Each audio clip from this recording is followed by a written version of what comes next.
more people are awakening to the boondoggle that AI, at least everything that phrase encapsulates, especially when promoted by its most ardent supporters, those whom also have money to make off of the ever increasing space that it is taking, not only economically, but in our day to day lives. Most people are awakening to the fact that this actually doesn't bode well for humanity writ large, especially when one considers that those whom are most virulently supporting the advancement of this are actually endorsing a very anti human idea.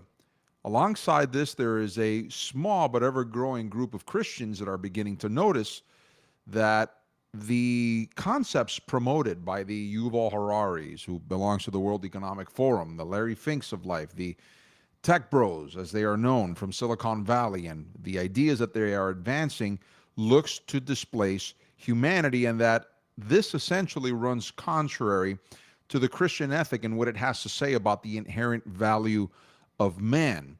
This is a topic we've talked about with respects to how it's going to unfurl, what it might look like in the not too distant future. What I'd like to do on this live stream of Irrespective is to give you a foundational framework for understanding how the Christian ethic is essentially at odds with the techno-utopist view or propaganda that they promote about their technologies, and how the very same looks to, in a sense, displace humanity, not just economically, but what it essentially means to be human. So this is going to be a bit of a philosophical understanding and chat, but I hope you'll stick with me because it will give you a greater understanding, and at the same time it gives you a framework by which to discern the words of the techno-utopists and what it is that they want to introduce unto humanity, heap upon humanity.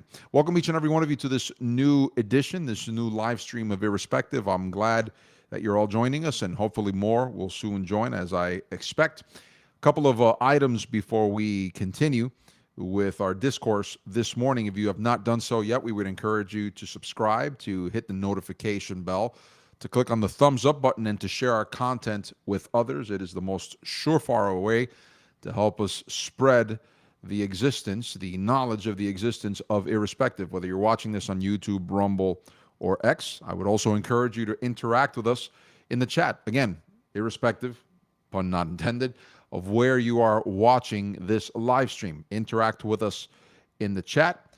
Donate. It helps us to continue to put out these live streams for your edification and illumination. There's a QR code that just appears on the screen that you can scan. Conversely, there is a link available for you in the description box beneath the video player. And last but not least, do not forget to follow us on the socials. You can find us on X at Irrespective77 and on TikTok at The Irrespective. Let me begin by laying a groundwork for our understanding of how these things work, how the world works necessarily. If you're a Christian and you've been a Christian for some time and you've read through the Old Testament, especially from the beginning, there's a lot to be said about the philosophical underpinnings of the worth, the value of man. When you read in Genesis that God creates heaven, earth, everything that abides in it, that essentially gives you the understanding that creation itself has an inherent value because God has attributed value to it. When God says it is good, he's telling you this because not only over the fact that the perfect Almighty created it, but that the design is perfect. Well, this also extends to mankind, but there's a special consideration for mankind. Why? Because mankind is the entity that is created in God's image and likeness. This is very different from every other created thing. Only mankind, only humanity has that distinction. I don't want to say essence because we are not divine, but that we are a reflection necessarily of the Almighty. This is what it means, as it were, necessarily to be created in God's image and likeness. Obviously, there are things that we have in our comportment, in our thought process, in the way that we are, that we reflect the Almighty. Think about it. Reasoning is something that the Almighty does, and He bestowed that gift to us. Loving is something that is bestowed to humanity, and that is something that the Almighty does. So you'll notice that these examples and others that we can give, but we don't want to ponder too much on that because there are other things that we want to talk about, which directly speak to the value given to man by the Almighty. Allow me to say this once again and to reiterate. I'm not saying that we are divine, because there are pagan religions. Well, practically all false religions are pagan in their essence when one thinks about it, but essentially, you'll understand what I mean by pagan religions. New Era and things of that nature, they will take this concept of God creating man in His image and His likeness to places that it ought not be taken.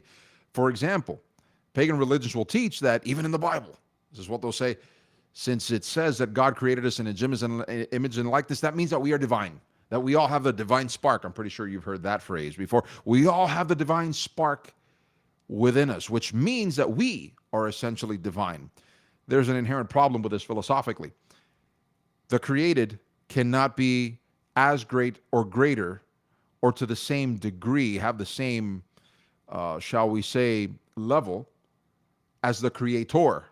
Inherently, the created will be inferior to the creator. Why? Because he is created. He is not the creator. Keep that in mind as we continue to talk about these things, because it will play an important role in our consideration and our conclusions, because of this theological and philosophical underpinning framework by which we analyze and we judge all these things, including the vision that the tech bros, the techno-utopists, as they will call themselves, have, compared to what Christianity has to say about what they wish to unfurl and heap upon society and humanity at large. So we understand then that the created cannot be as great as the creator. By the simple fact that the created has been created, the creator is greater. Now, the created is always going to have some semblance. The level, of course, when you think about it, it could vary, but what the Bible gives us as an understanding philosophically is that since we are created in God's image and likeness, then obviously we have attributes that we receive that the Almighty Himself, in essence, has. Now, we're not spirit. He is. We have a spirit, but we're not essentially spirit like God is. There's, for example, one mark of demarcation. God is omnipresent. He is omnipotent.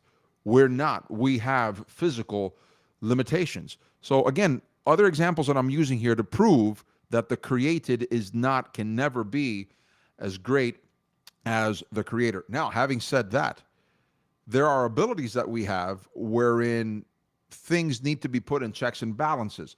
I take you, talking about Genesis, to the Tower of Babel incident. If you've read about that, you'll note that it says that God visits humanity, visits the earth, obviously, God the Father, the Son, the Holy Spirit, and they're seeing that man is building this tower that they want it to reach the heavens. Curiously enough, God confuses the languages. Men are dispersed, and the idea of nations then is something that God Himself creates. But it's interesting because if you read the text there, it says, we notice now that what man proposes in his heart, He will do. So God has to kind of curb, in a sense, the inclinations, the doings of men, because it could be to their own detriment. Fast forward thousands of years, we take this consideration into the modern age. And there are so many people that love the term progress, because they think that the term progress is an all-encapsulating word, which inherently talks about every single thing that we progress through, or every single new thing that is introduced is inherently going to be for our own good. But that's not really always the case. One classic example that has been used by various persons in the not too distant past to talk about is the atom bomb. Some will say the atom bomb, although it was unfurled in Hiroshima, Nagasaki during the Second World War, notice how many people it inherently killed and the subsequent generational effects that it had on those people that suffered the consequences of that bomb. And I'm not even going to get into the details of whether or not dropping the bomb was a moral response to what Japan did to the United States. I'm not going to engage in that because that's not the subject of the conversation. I'm just talking about what man rots, what he thinks, what he says. If we can take this and make this out of these elements, then notice what we can inherently do with it. Also, Oppenheimer, the Manhattan Project, all these other things. We're not talking about the morality or immorality. I'm not going to get into that. I'm just talking about how when man thinks about certain things, the creativity that he obviously receives from his creator, it doesn't always necessarily end up in something that will ultimately be beneficial for man. It could be rather deadly. This diametrically opposes to the selling point. Now we get to the modern age and the subject at hand. Once we've considered all of this framework, we get to the subject at hand where we talk about the promises that are being propelled by the talking heads, various of them that have various vested interest in this thing progressing so that they can continue to make money. Of course, they'll never mention that. They'll say that their intent is to just be philanthropists. What they'd like to do is that they'd like to give this technology to society so that society can flourish. But there's an inherent problem here. When you listen to the techno-utopists speak, there's one thing that they can't avoid because they know that the technology that they are helping advance inherently does, and this is displace humanity. Now, correct me if I'm wrong. When you hear people like Noah Yuval Harari, whom is presented by the World Economic Forum, and he himself presents himself as the master philosopher of the World Economic Forum, this globalist organization that seems as if the Western potentates and powers and politicians and others, they go to Davos every single year to give speeches on how they are advancing the globalist agenda. Presidents visit this, prime ministers visit this place, and they speak about their plans for humanity. And they all seem to be in an accord where they want to advance a globalist, centralizing agenda. Curiously enough, they speak about tools that, although on the one hand they say it will help humanity, ultimately it ends up displacing humanity.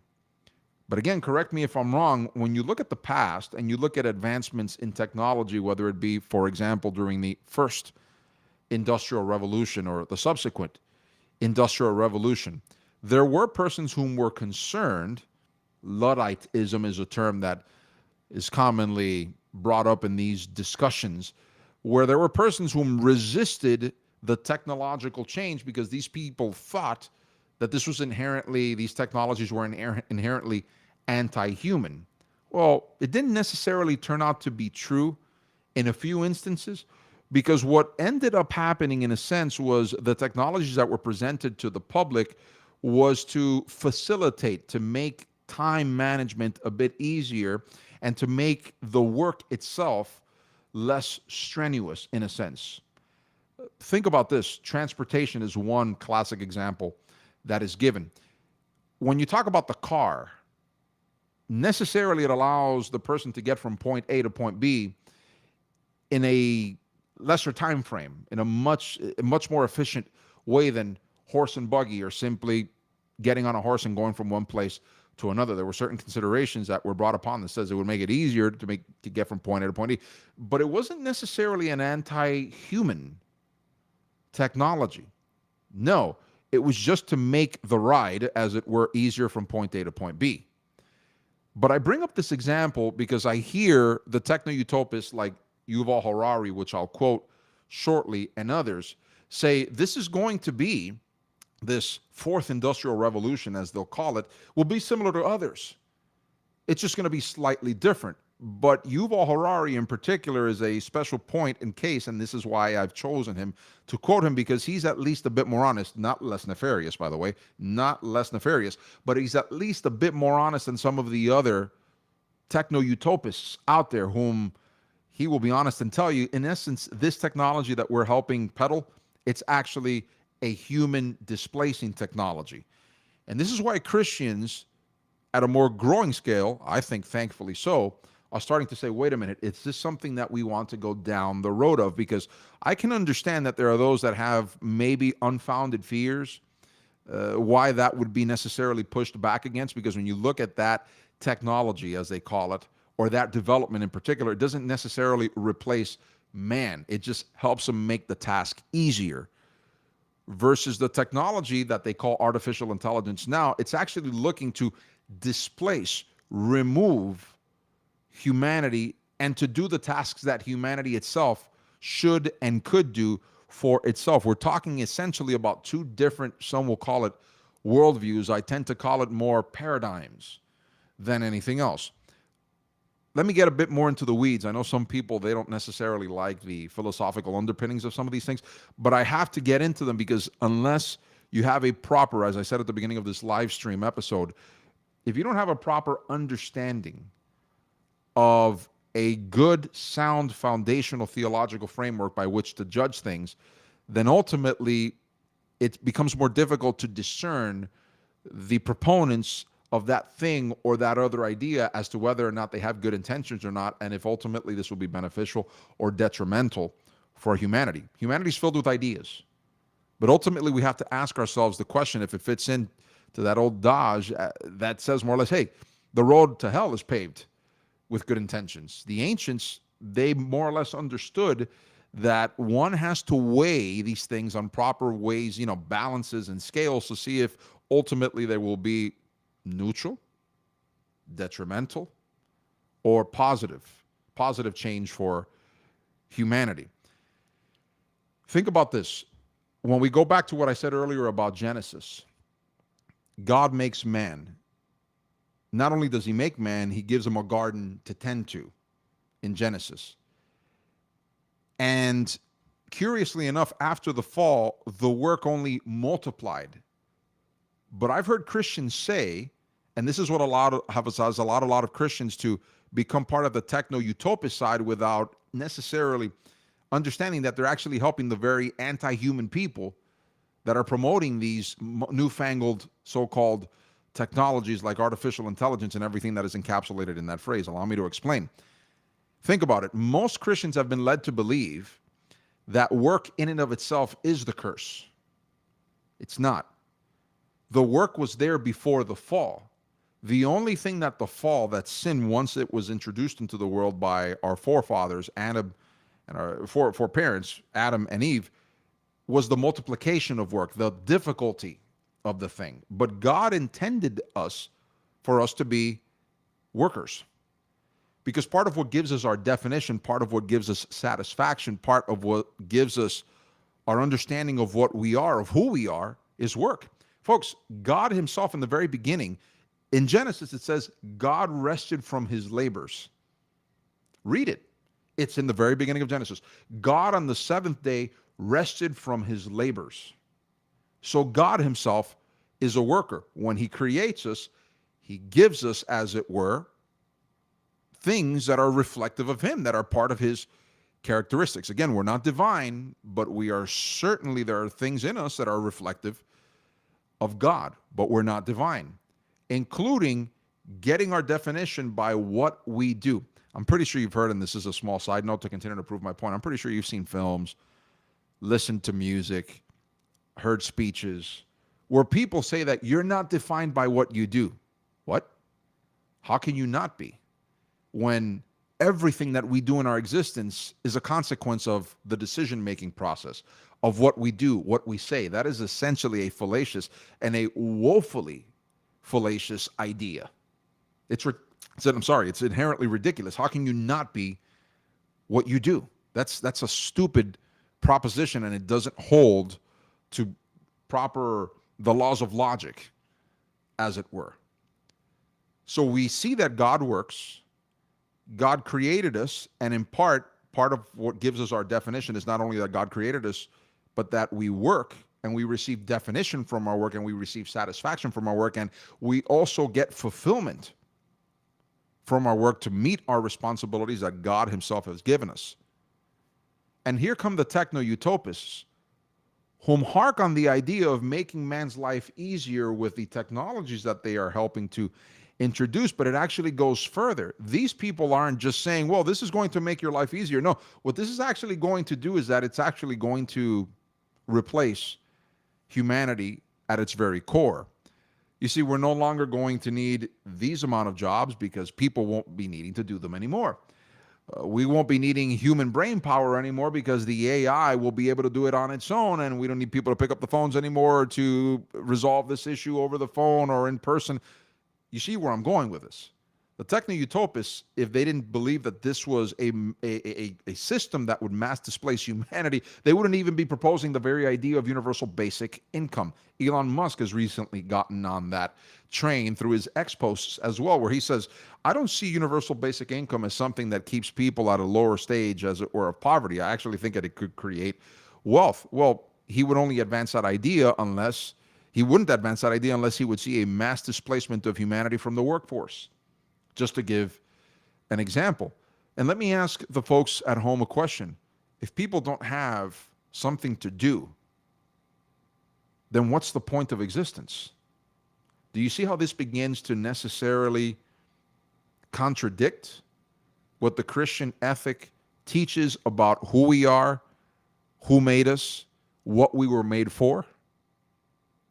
Now you begin to see, and I hope I've explained it succinctly in the minutes that we've had together, how these things necessarily deviate from one another and how the techno-utopists of our day and age are peddling an idea which, if you have understood everything I've said up until this point, you will, I think, satisfactorily state that the idea is inherently not only anti-human, but anti-God, anti-Christian, in a sense.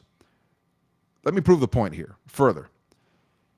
I was asking the AI chatbot, and I know it sounds rather contradictory to everything that I've just said here, but I've never said that I've been inherently against, in its totality, against AI. I've said this before, and I'll say it again. Every tool at man's disposal, man has to see how man uses it so that it doesn't run afoul of the Christian ethic. I don't use AI as an end-all, be-all. I use it as a tool. I've said it before. I will use it, but I will always research and double-check to make sure that the information that I'm getting from the AI chatbot is correct. As a matter of fact, I won't use the AI chatbot in all the instances. There are things that I want to do, that I want to continue to do, that I will not offload that responsibility to the AI chatbot because I still want to be useful. I want my mind to be useful. I want my labor to be useful. So I'm not contradicting myself and alluding to this. The reason that I've alluded to this in this instance is because it gives me a summary of what I've asked it to give the audience the succinct evidence to prove further what I'm trying to prove in this broadcast. So I ask, and I'm using Gab's AI, fantastic tool built by Andrew Torba. Can you find the quote in which Yuval Harari harangues on the useless people? Because I immediately had a thought, remembering what Yuval Harari had been stating on his book, Homo Deus, A Brief History of Tomorrow, where he, in essence, openly states that what he and other people like him are peddling, in essence, brings humanity to uselessness. And this is part of my proof that I'm furnishing to the audience to tell you, to demonstrate to you that we're dealing with ungodly people here. The question I ask is, can you find the quote in which Yuval Harari harangues on the useless people, that's the quote, in the age of AI, wherein he recommends that it would be better to feed them, sterilize them, give them video games, because ultimately AI will displace them. Yuval Noah Harari has discussed the concept of a useless class, that's what he calls it, extensively in his book, Homo Deus, A Brief History of Tomorrow, and in various interviews. While he does not always use the exact phrase, feed, sterilize, and give them video games as a single quote, he explicitly outlines this vision for the future of humanity in the face of what he calls dataism and the rise of AI. This is what he writes, quote, "The hardest challenge of all might be to keep the masses occupied once they become useless." I'll pause here to comment. Why would Harari call this group of people whom have been displaced by the use of artificial intelligence useless if this idea, this concept, this system that they're promoting isn't inherently something that looks to displace humanity and its essence? What will they do all day? He continues. They will simply play computer games. You can waste a lot of time on computer games. Interesting use of the word waste. They are not very dangerous. Interesting. And if you really want to do something more radical, you can also give them drugs. The combination of drugs and computer games is a very likely outcome for the useless class, end quote. If you haven't yet, I would encourage you to read the book Brave New World by Aldous Huxley. alongside the book 1984 from George Orwell. There have been massive discussions between people whom have read both books and they're into literacy and all these other concepts that will tell you that one or the other came true. Brave New World came true. No. 1984 came true. Just as a small summary, 1984 describes a completely Orwellian society, complete surveillance state. Brave New World is different in that Aldous Huxley advances the idea that, in essence, humanity arrived at a point where it turned itself useless because it gave itself over to all sorts of bad pleasures and drug taking and things of this nature, and ultimately humanity becomes useless because of its giving itself over to hedonism. I would argue that the people whom say that one or the other got it right that these people are wrong. I think they both got it right.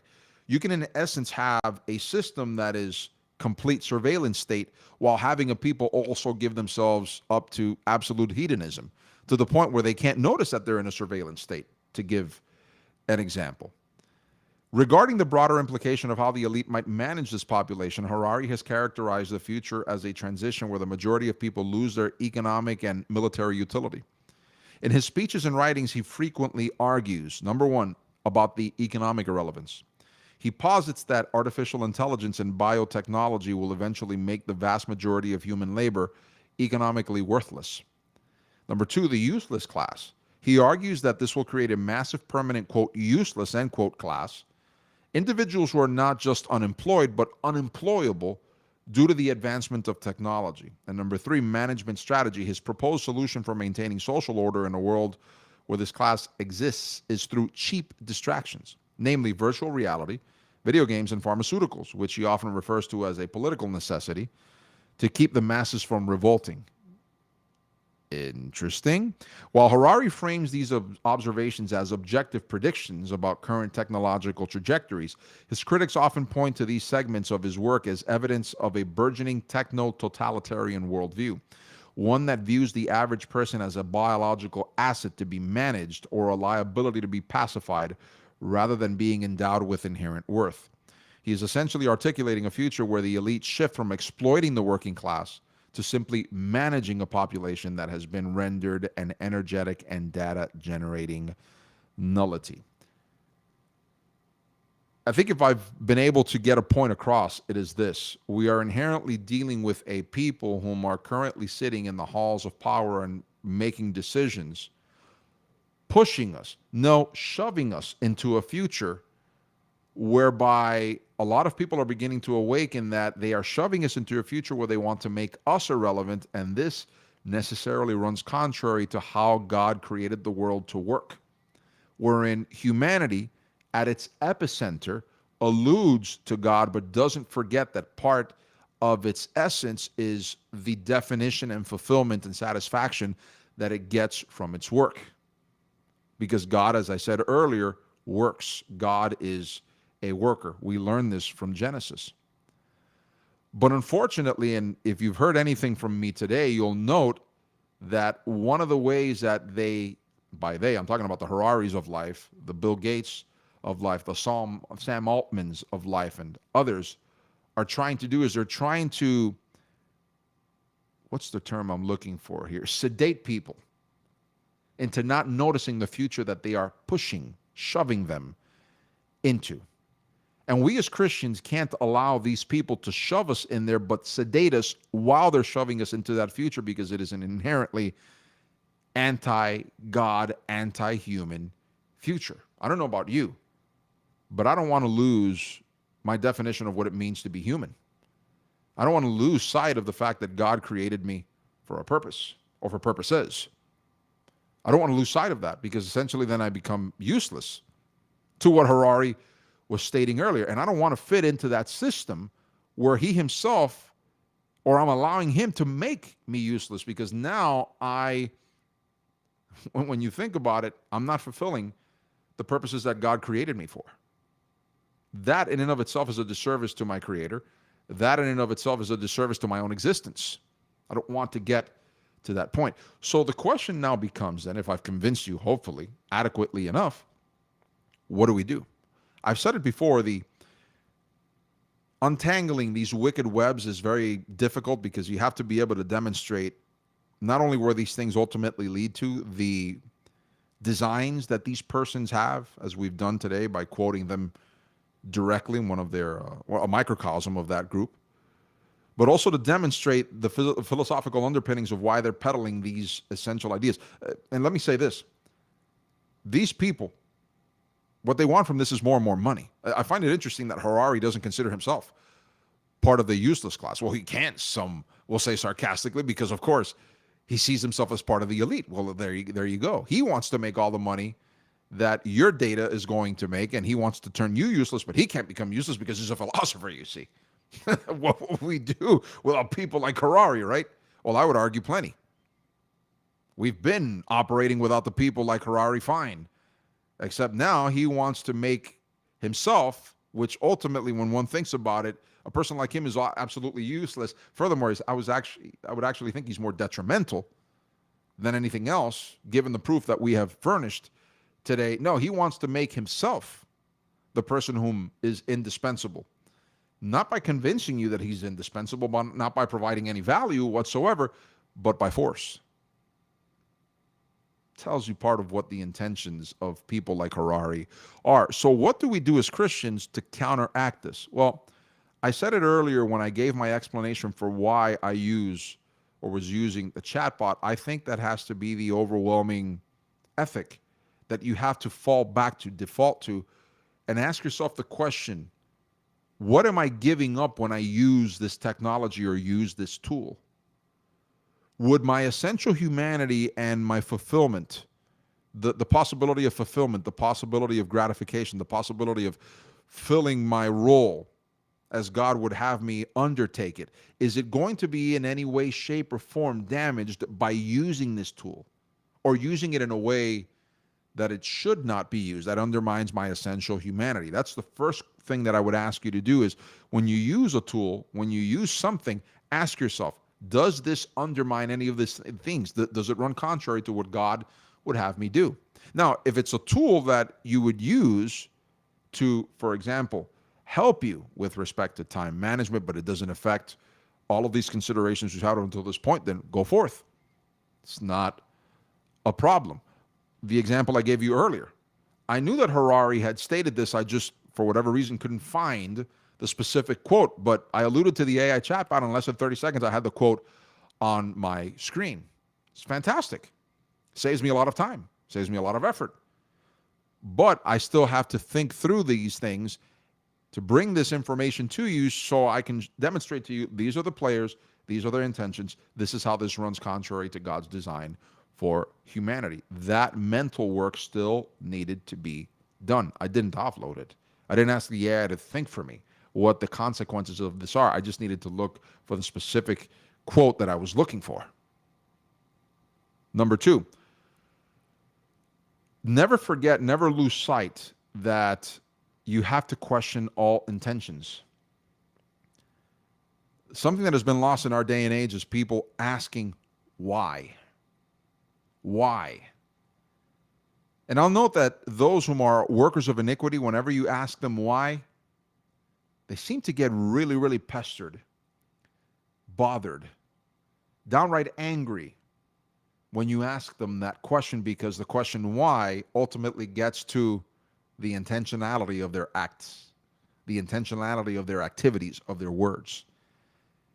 And that question is so important because if you're dealing with that sort of person, if that's the reaction, then it might be an indication that you're dealing with a nefarious worker, and that the idea that he's trying to present to you as fantastic and for your benefit actually might not be the end game. That's the second point. Number three, make sure you let others know about this, because we're inherently dealing with people whose ideas are, as James says, directly inspired from hell itself. What can lead a person to come up with an idea and present it to humanity as hellish, but present it ultimately as something good, when they say, I have this concept where it's going to displace an awful lot of humanity to the point where we should just turn them useless Be better if we just discard this so-called useless class. But ultimately, it's going to be a benefit for humanity. How does that 2 plus 2 make 4? That logic doesn't add up. No, if anything, it is demonic ideology. It is devilish ideas that would lead anybody to say to anyone, to try to sell that to anyone as a positive outcome, as a wonderful conclusion. You need to let others know about this, because the more and more people awaken to this, then it'll be highly possible for us to push back and even resist what it is that these persons are trying to unfurl and introduce by force upon humanity. I hope this explanation, even though we dabbled a bit into the philosophical underpinnings of this, has given you a good understanding to be able to discern that when these people present these ideas as inherently beneficial, as inherently beneficent to you, to ask proper questions and to look behind the curtain to see if, in fact, what it is that they're presenting you is just fatalist ideas, concepts that are actually looking to displace who you are and actually run against the design that God has for humanity. I hope this helps you. That's all the time I have left for this edition. I want to thank those of you that watched the entirety of the live stream. I would encourage you, once again, if you have not done so yet, to subscribe. Hit the notification bell, click on the thumbs up, and share our content with others. If you are enjoying this, if you're illuminated, if you're informed by what we are offering here on Irrespective, we would encourage you, please share our content with others. Click on that thumbs up. It's another way to help us, because the algorithms will notice that there is organic interest in our content and begin to share it with others.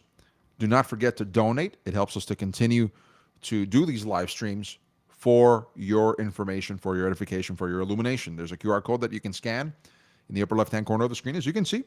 Conversely, there is a link that we offer in the description box beneath that you can click on to be taken to PayPal's website, where we process those donations and those patronages. For those of you that have been giving, we thank you for your consideration. And for those of you that will give, again, many thanks given.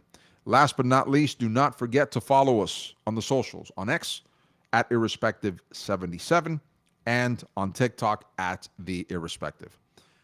That's my time for this edition. I hope that that you've enjoyed our time together, and I hope that this gives you something to think about as well. Our next live stream will be on Wednesday at 8:30 p.m. Eastern Standard Time. I hope that you'll join us then. Until then, Godspeed.